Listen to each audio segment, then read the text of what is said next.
గురుగారు, కృష్ణాష్టమి ఎలా జరుపుకోవాలి?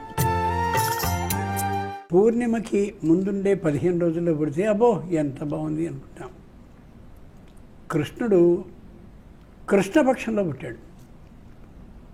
చాలా చక్కగా ఉండే వసంత ఋతువులో ఎవరైనా పుట్టినట్టయితే ఎంత మంచి సమయంలో పుట్టాడండి, భలే భలే, ప్రతి చెట్టుకి ఆకులు పువ్వులు, బ్రహ్మాండమైన చిగుళ్ళు, ఫలాలు, కోయిల కూతురు, అబ్బో చాలా బాగుంది అని అనుకుంటాం.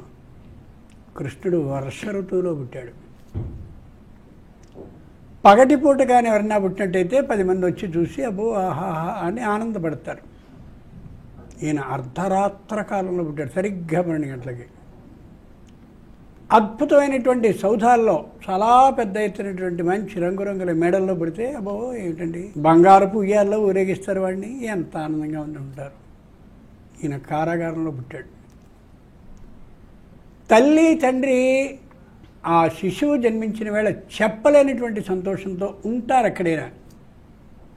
కానీ ఏ కృష్ణుడు అక్కడ పుట్టాడో ఆ పుట్టిన సందర్భంలో తల్లిదండ్రులైన దేవకి వసుదేవులు ఒక క్షణం ఆనందం, ఒక క్షణం చెప్పలేని దుఃఖం. ఎక్కడ కంసుడు వచ్చి ఈ శిశువుని కూడా అంతకుముందు శిశువుల్ని చంపినట్టుగా ఏమైనా చేసేసి చంపేస్తే మా సంతానాన్ని మా కళ్ళ ముందే మేమే ఇచ్చి చంపించుకున్న వాళ్ళం అయిపోతామే అని తీవ్రమైనటువంటి మనోవేదనతో ఉన్నారు. ఆ కృష్ణ పక్షంలో 8వ తిథిలో పుట్టాడు.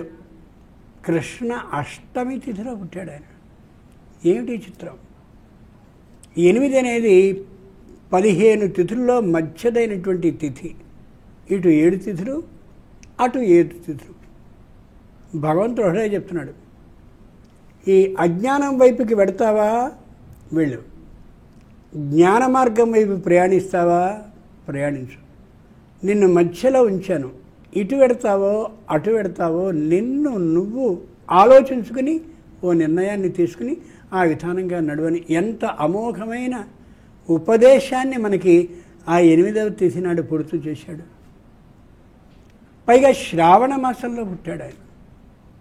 శ్రావణ మాసం అలాగే భాద్రపద మాసం దిమ్మరించి వర్షాలు కురిసేటటువంటి మాసాలు. అంచేతనే ఈ రెంటికి కలిపి వర్ష ఋతువు అని పేరు. ప్రపంచంలో వ్యక్తులందరికీ కావాల్సింది అబో వర్షం కురిస్తే చిత్రగా ఉంటుందండి, అవన్నీ మునిగిపోతాయి, ఇవన్నీ మునిగిపోతాయి, ఏదో అయిపోయి కాదు. ఆ వర్షం అంటూ లేకపోయినట్టయితే తిండి గింజలు మనకు ఉండవు. కాబట్టి మీకు అన్నాన్ని ప్రదానం చేసేటటువంటి వాడిని, నోట్లోకి 4 వేళ్ళు వెళ్ళేలా చేసేవాడిని నేను అని తెలియజేస్తూ ఆ కృష్ణుడు జ్ఞాన మార్గం వైపు ప్రయాణించడానికి అవకాశాన్ని మీకు ఇస్తున్నాను అని తెలియజేస్తూ చాలా అద్భుతమైనటువంటి రోజున అలా జన్మాన్ని పొందినటువంటి వాడు. అంచేత కృష్ణ అష్టమిని ఈ విధమైన ఆలోచనతో ఆలోచించాలని ఆయన తెలియజేస్తున్నాడు. వసుదేవ సుతం దేవం, ఏమయ్యా నీకు ఏ పేరు ఇష్టం అని కృష్ణుని పెద్దయ్యకి అడిగితే నా పేరు వాసుదేవుడు అంటే నాకు చాలా ఇష్టం అన్నాడు ఆయన. ఏ కృష్ణుడు అంటే నష్టం ఏమొచ్చింది? కాదు, మా నాన్నకి కొడుకుని. ఎందుకని? ఆ లోకంలో ఉన్న నేను ఈ లోకంలో ఉండడం కోసమని ఎవరికి పుత్రుడిగా పుట్టాలా అని అనుకుంటూ ఉంటే నాకు నా భార్య అయినటువంటి దేవకికి సంతానంగా పుట్టి మమ్మల్ని ఉద్ధరించు అని ఆయన కోరి నన్ను ఇక్కడికి తెచ్చుకున్నాడు. కాబట్టి నాకు ఈ లోకంలో ఉండేందుకు ఒక చోటుని తన భార్య యొక్క గర్భంలో ఏర్పాటు చేశాడు. కాబట్టి ఆ దేవకి భర్త అయినటువంటి వసుదేవుని పుత్రుడిగా పుట్టిన నేను వాసుదేవుడిని పిలిపించుకోవడం నాకు చాలా ఇష్టం.